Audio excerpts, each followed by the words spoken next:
Preseason testing is finished for the 2025 Formula One season, and it gave us a better idea of what the pecking order is going to look like going into the new season. Now, I did some way too early predictions for the Formula One season before preseason even started, but now I want to give some updates on those predictions, knowing a bit more of what we're going to be getting into for this year. So let's get into my new and updated predictions for the 2025 Formula One season. Hello everybody, my name is Michael and welcome back to Last to First.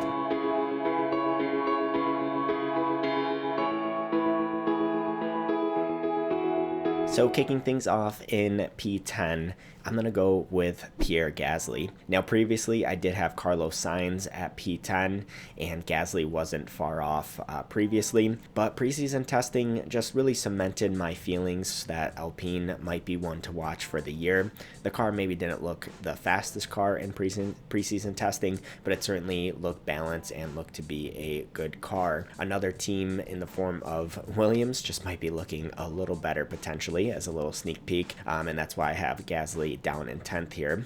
But really these last two positions in the top 10 are just going to be so competitive because there's really only two spots up for grabs outside of the top four teams, so it's going to be really tricky to grab those couple points. But I feel like Gasly is really just going to pick up where he left off 2024, and he had a quiet, impressive year.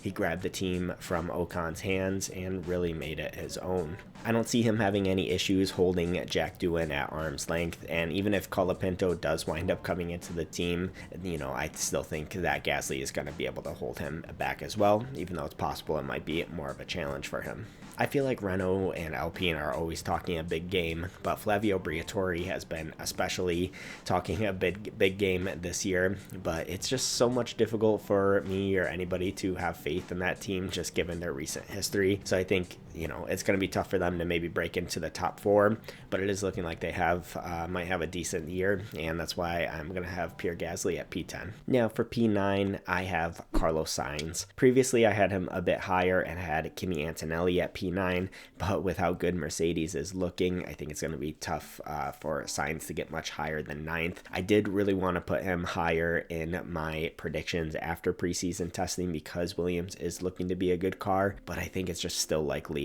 going to be behind the top four teams, which means there's really only those two extra points up for grabs. And if the Mercedes is as decent as it seems like it might be, even if Antonelli is having some struggles, I think he's still going to be able to get a bit higher up above what I previously had him at P9. This partnership between Williams and Sainz is really just getting more and more intriguing and interesting and surprising, and it's one that I'm really excited for. It seems to have really invigorated, I think, the community's love and support for Williams, and I'm excited to see what they're going to be doing in the future. Sainz really deserves a good car, and I hope Williams is going to be able to give him a good car over the next few years. He got ousted from Ferrari, unfortunately, right when they're maybe ready to fight for a title, and now he's kind of stuck where he is, but it seems like he's maybe more motivated than ever and wants to do whatever it takes to get back onto the podium and fight for wins again. I'm sure he feels a bit shortchanged from Ferrari dropping him, but he's really taking it on the chin and really using it as fuel. While I think it's looking like Williams and Sainz might have a pretty promising year, I think unless Antonelli or Lawson have some really poor seasons, I think it will be pretty challenging for Sainz to get much higher up into the top 10, just because it seems like the top four are going to be the strong top four again, taking up most of the points.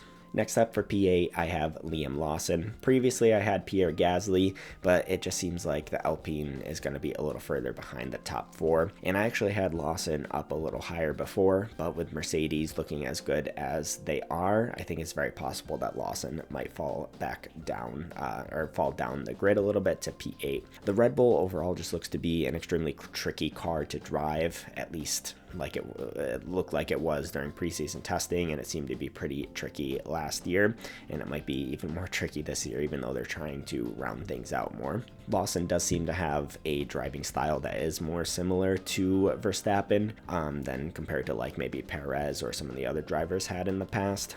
But really, only the Verstappens of the world are able to cope with as much trickiness as that Red Bull has been giving in the past few years. I wouldn't be surprised at all to see it catch Lawson out a few times and cause some mistakes and crashes, and that could certainly dampen his confidence and lead to a negative spiral if he's not careful. Despite all of that, for some reason I just have some amount of faith in Lawson, maybe more so than I did in some of the past drivers like Perez, or more faith than I would have had in Yuki if he got the drive. I didn't see anything particularly good or bad from him in preseason testing, so I'm really not sure how it's going to play out, but just for some reason, maybe it's some gut instinct or something, I just have a bit more faith in his year this year. However, if he does start to have a poor season, I'm not sure how much patience Red Bull is going to have again if Lawson does start to have a bit of a crisis. So whether Red Bull decide to back him during that time, if it happens or not, will be really crucial for Lawson. Next up in P7, I have Kimi Antonelli. Previously, I had Lawson, I had Antonelli down the order a bit more,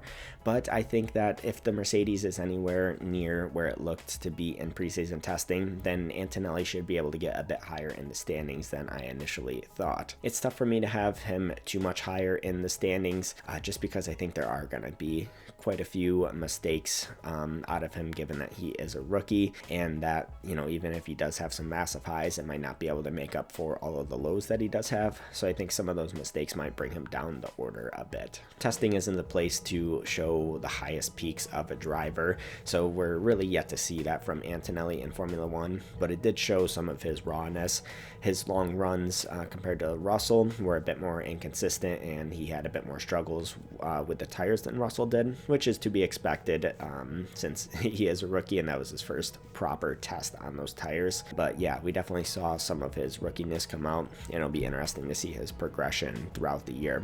The thing that I'm intrigued to see is that if Mercedes is as good as it seems it was looking in preseason testing, that competitiveness is really going to add a lot of pressure on Antonelli. He's already, you know, maybe the most under pressure driver in Formula One, and if the car is competitive, they'll be wanting him to take full advantage of that, and he'll be wanting to take full advantage of that as well. So the pressure is only going to mount and mount and mount. While that pressure could be difficult for him, if Mercedes is starting to get competitive again, kind of in contrast to Russell, if he might be coming into Mercedes at a great time, just as the team is getting competitive again.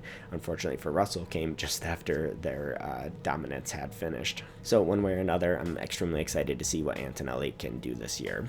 It's going to be an interesting year. In P6, I have George Russell, and that's who I had previously in my past predictions as well. Looking at Mercedes after preseason testing, it might feel like this prediction is a little low for him, but I just feel like over the course of the season, it's just tough to have faith in Mercedes after their recent history. I have no doubt that Russell will be performing at his best since it really started to come together last year, but Mercedes has looked good in times, and other times they've just fallen off a cliff and been absolutely nowhere when they just really don't understand their car or these regulations. It's tough to imagine a massive turnaround for them in the final year of the regulations because of their past history here, so I'm not sure that they, are going to have that breakthrough year or not. Mercedes was also known to be with McLaren as big proponents of the flexi wings, and it'll be interesting to see how that new directive affects them with the flexi wings starting in round 9 and beyond. We'll see if they become more or less competitive or not. Even though I think George Russell is going to have a great year,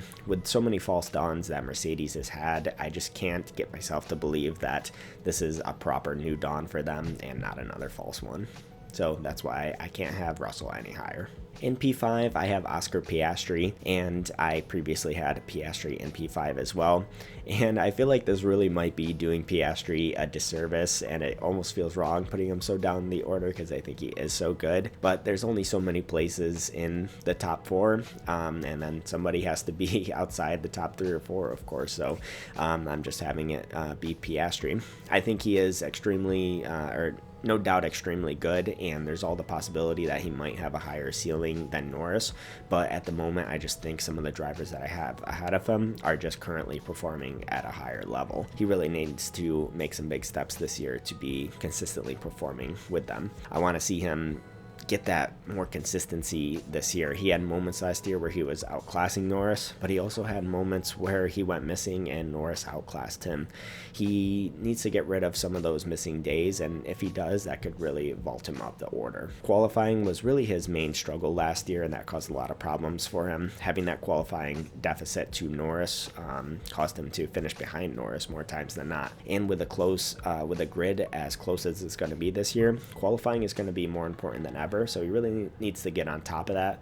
Otherwise, he's going to be falling down the order. Next up in P4, maybe this is a bit of copium and just taking too much out of preseason testing, but I have Max Verstappen in P4, where previously I had Lewis Hamilton. The thing with Max Verstappen is that even if he does end up having the fourth fastest car, which is looking like he might, there's no way he's going to be finishing down the order in 7th or 8th in the championship. He's going to get more out of that car over the course of the season than a typical driver would, and more than maybe the car really deserves. I still think he's going to be a contender for the championship, really no matter where the Red Bull is, because I think even if the Red Bull is the 4th fastest car overall, there will be times where it will be challenging for wins, and it's still going to be so close that Verstappen can be that deciding factor. 4th does feel really low to be predicting for Verstappen, knowing what he is capable of, but even he can do so much if there is a true car disadvantage. Now, I was already pretty concerned about Red Bull for this year because they have so much unresolved tension at that team after last year,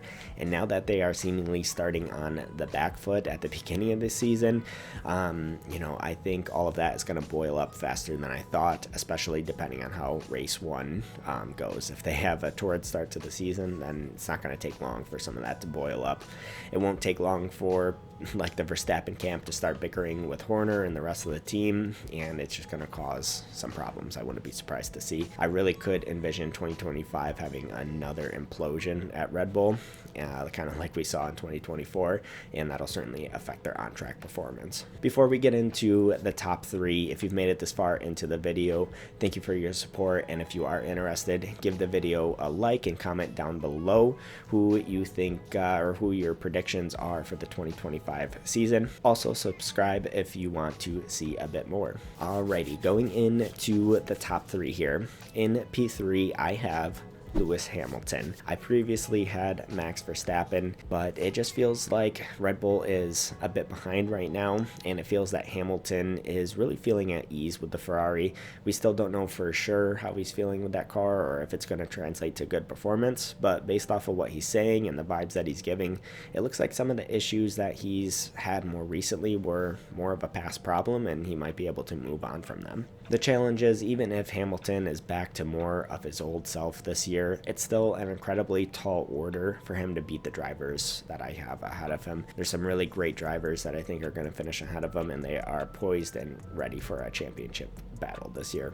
Hamilton still has a lot of preparation to do. I mean, he's had a good start to the year, but he will still be learning and getting used to so much for the first portion of the weekend or first portion of the year. He's still going to be getting used to the engine, the car, the team, the strategy, just all of the workings of Ferrari are just so different compared to Mercedes.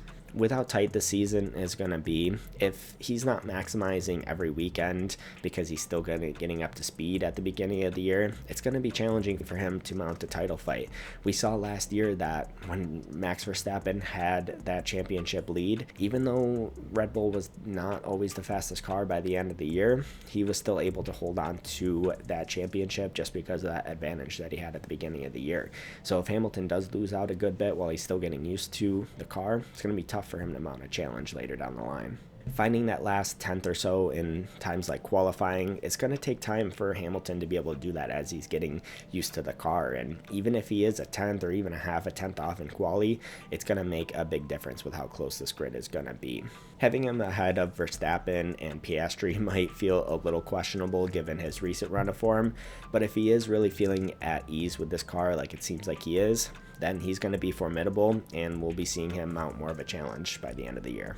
In P2, I have Charles Leclerc. Yes, I previously had Lando Norris fully going on the Ferrari hype train. But yeah, it's just so tough. I really can't make my mind up with this, with Leclerc versus Norris, even though, you'll see my predictions for the Constructors' Championship.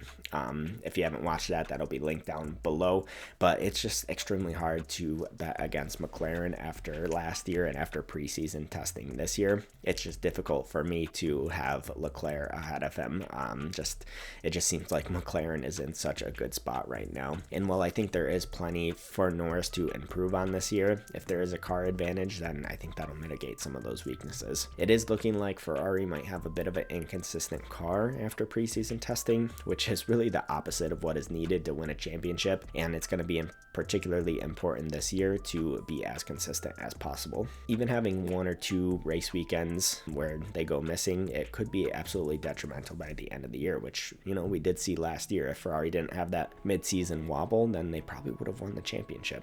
One way or another, though, I know Leclerc is going to bring the fight this year. He's performing at maybe his highest level ever in his career, and if there is a sniff of a driver's championship, he will definitely be fighting for it hard until the end, and I think there's all the chance in the world that he still could bring home the title. It just seems that Ferrari might be a little on the back foot, while McLaren seems to be a little ahead right now. So that leaves one driver for P1 bringing home the Drivers' Championship, and that is Lando Norris. I, of course, had Charles Leclerc before, but I think just after preseason testing and just thinking about it more, it just feels like this could be McLaren's year. But even then, my little heart just can't make up my mind on this, especially after preseason testing. I think there's every chance in the world that Leclerc and Ferrari could bring home the title, but McLaren also have every chance in the world to do that, and they do seem to be slightly ahead and seem to be quite strong, and they are the favorites going into this year. Really, my main reservation is Norris and whether or not he can put together a full season title challenge. 2024 showed that he maybe wasn't as ruthless or consistent enough to fight for a championship, and he's going to need that in 2025.